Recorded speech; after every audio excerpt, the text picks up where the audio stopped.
Hi, I'm Mike from PokeTips, and ever since E3, when the Pokemon Company announced that there'll be Thanos snapping out a bunch of Pokemon from Sword and Shield, there's been one big question on my mind. Exactly how many old Pokemon are going to return in Pokemon Sword and Shield? Now, the reality of the situation is we're probably not gonna find out the exact number until we get Sword and Shield in November. But that doesn't mean we can't speculate now. And honestly, by looking at trends from past Pokemon games and statements the developers have made about Sword and Shield, I think we could put together a pretty accurate number of how many old Pokemon are going to return in these games. On the screen right now, we have a beautiful graph with lots of information on it.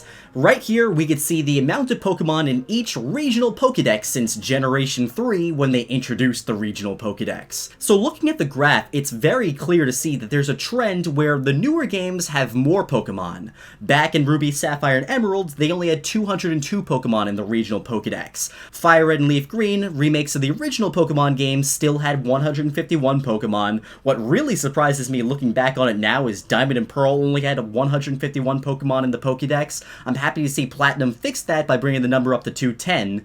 Heart Gold and Soul Silver, remakes of the original Gold and Silver, had 256 Pokemon, and Black and White had only 155 Pokemon in their Pokedex. However, Black and White seemed like the end of an era, because starting with Black and White 2, the regional Pokedex had 300 Pokemon in it. X and Y had 457 Pokemon. Fun fact, X and Y Generation 6 were the games that introduced the least amount of new Pokemon, but surprisingly, their regional Pokedex had the most Pokemon in it. Omega Ruby and Alpha Sapphire are kind of outliers here because they were remakes of Ruby and Sapphire, so they were staying with that original Pokedex theme. And then with Sun and Moon, it was 302 Pokemon, the Ultra games brought it up to 403, and this graph doesn't include it, but Let's Go Pikachu and Eevee had 153 Pokemon in their Pokedex, and again, they were outliers because they were remakes of another game. So like I said before, it really seems like there's been a trend lately where the newer games have more Pokemon in their regional Pokedex.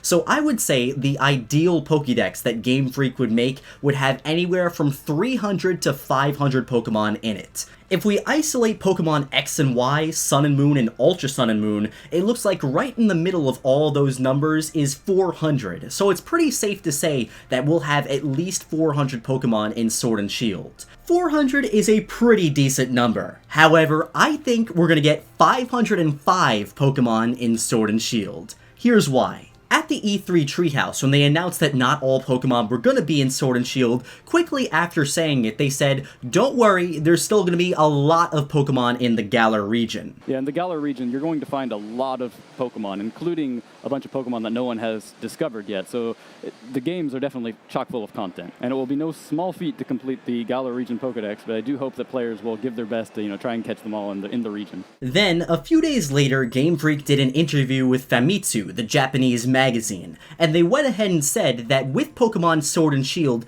there will be 1,000 Pokemon total in existence, including alternate forms. Now, once again, just for clarification, that does not mean there will be 1,000 Pokemon in Sword and Shield, but in total, if you count every single Pokemon, there will be over 1,000 different ones with alternate forms included. Now, if you cut 1,000 right in half, you get 500, which would make a pretty hefty Pokedex. However, as we all know by now, Game Freak loves to have a few special hidden mythical Pokemon in the games. We already have confirmation that Mew is going to be in Sword and Shield through connecting it with your Pokeball Plus, and I definitely don't think Mew is going to be the only mythical in the game. Now, looking at past Pokemon generations for examples, Game Freak likes to put anywhere from 2 to 5 mythical Pokemon in a generation. They kind of got crazy last generation adding Zeraora, then Meltan and Melmetal, but typically you can expect anywhere from 2 to 3. Now, we already know that Mew is going to be in Sword and Shield, and I think Meltan and Melmetal would also be in the games as well. So that's 3 slots taken up right there. That generally leaves us for room for 2 more. So assuming that's what Game Freak wants to do, that'll give us 5 mythical Pokemon, which brings us to that 505 Pokedex total. Now next, to figure out the amount of old Pokemon in these games,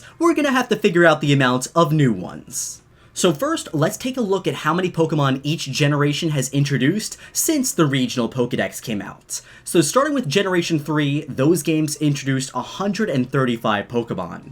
Diamond and Pearl introduced 107 Pokemon. Generation 5 introduced 156 Pokemon, the most Pokemon ever introduced. Generation 6 dropped that off significantly and only gave us 72 Pokemon, and Generation 7 in their first installment gave us 81 Pokemon, then the Ultra games gave us 5 more, and Let's Go Pikachu and Eevee gave us 2 more. Kind of a weird generation, but that brings the total number up to 88. So once again, it's pretty easy to notice a trend here. The older Pokemon generations gave us more Pokemon, the newer ones give us less Pokemon, but they give us more forms or Mega Evolutions, something like that. And just like the 2 generations that gave us only a little Pokemon, Generation 8 is another one of those games that'll have that special new mechanic, Dynamax. So since we know Pokemon Sword and Shield follow that trend of introducing a crazy new mechanic, I think it's safe to say that it's also going to follow the trend of not giving us a crazy amount of Pokemon. And if the leak about Gigantamaxing is true, which it seems like it is right now, then it's pretty safe to say that we're not going to get a ridiculous amount of new Pokemon this generation. Now, I don't think we're going to get 72 or 88 like Generation 6 or 7. I actually think we're going to get more than that since they're cutting out a bunch of the old Pokemon. Personally, I think that we're going to get 100 new Pokemon in Sword and Shield. Now, we've already seen 12 Pokemon officially revealed to us, so that would leave us 88 Pokemon still to be revealed and discover in the games. On top of that, like I mentioned before, I think there will be 2 mythical Pokemon for Sword and Shield, so that will bring us to the grand total of 102 new Pokemon for the generation. So now that we have those 2 numbers, 503 Pokemon in the regional Pokedex,